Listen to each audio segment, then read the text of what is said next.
The secret is the proactive distress defense, gratitude record, and I call these three steps as MBF. First is the morning alpha brainwave activation, because of course if you are don't have a proactive distress or the good rest and digest balancing state like what pro athletes do, you sleep with a beta brainwaves. So of course you wake up with a great beta brainwaves and alert, and what does alertness do is hinder you from your performance.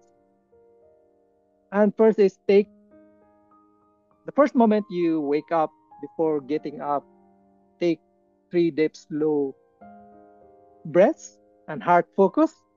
Place your palms on your chest and let the air flows in through the nose and into the heart, deeper and slower than usual. This slows down your heart rhythm and activates the parasympathetic nervous system. Then read, affirm, or visualize the 3 things you're grateful for.